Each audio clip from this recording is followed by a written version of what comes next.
बच्चों, आज हम इस वीडियो में कक्षा 8 की गणित की जो कार्य पुस्तिका है, प्रखर कार्य पुस्तिका, उसका कार्य पत्रक यानी ये आकलन 14 हल कर रहे हैं। देखिए, इसमें क्वेश्चन 1, घातांक रूप का मान क्या होगा।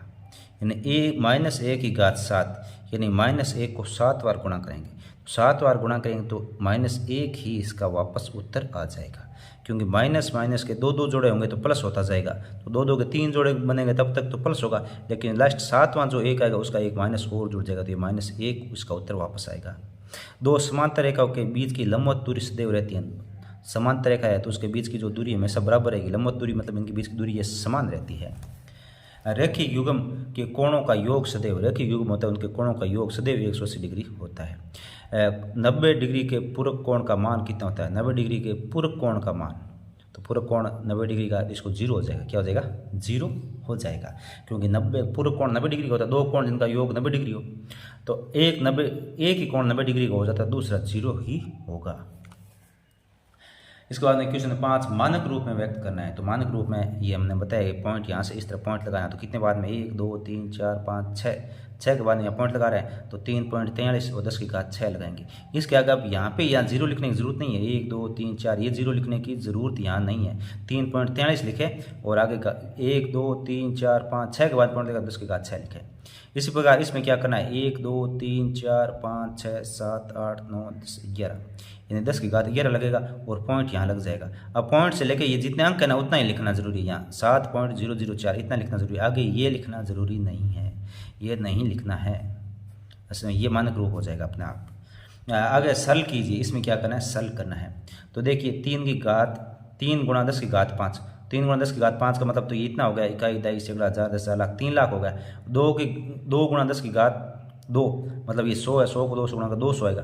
अब इनका योग करेंगे तो ये 3,20,000 आएगा, 3,02,000 आएगा। 3,02,000 मानक रूप में लिखना है तो ये देखो 3,02,000 यहाँ से पॉइंट लगा, देखो ऐसे आएगा 3,02,000। तो इसके बाद क्या करेंगे, इस पॉइंट इस तरफ से आगे जाएगा तो ये कितने बाद में पॉइंट लगेगा, 5 के बाद में लगेगा, तो ये 10 की घात 5 हो जाएगा। इसको देखो मैं एक बार और आपको अच्छी तरह समझा देता हूँ। इसको देखो ऐसे 3 0 0 2 0 0 ऐसे ये इनका योग करेंगे तब ये आएगा, इतना आएगा। अब ये पॉइंट है ना, यहाँ से देखो 1 2 3 4 5 के बाद पॉइंट ले जाना, यहाँ से पॉइंट ले जाना, तो ये 10 की घात 5 लग गया पॉइंट यहाँ जाने पर। अब क्या करना है, ये 0 है ना, ये 0 जो आगे वाला ये लिखने जरूरी नहीं है, क्योंकि जितने अंक होते हैं उतना ही लिखना होता है। लास्ट वाला 0 लिखने की आवश्यकता नहीं होती है मानक रूप में। तो ये 3.002 ये इतना हमने यहाँ लिखा है और ये 0 नहीं लिखा है। इस प्रकार इसका योग करेंगे तो वही सेम वही पोजीशन बनेगी और इसका अंत में क्या बनेगा, 5.402 गुणा 10 की घात 6 बन जाएगा। इनका योग करना है और गुणा में क्या 10 की घात 3, मतलब इसके आगे योग करने के बाद में 3 0 और लगाना है। अब इसके बाद में क्वेश्चन नंबर 6 आया, विकल्प के साथ मिलान कीजिए। सही विकल्प के साथ आपको मिलान करना है। तो देखिए, जिस त्रिभुज की दो भुजाएं समान हो तो समद्विबाहु बहुत्रिभुज कहलाएगा।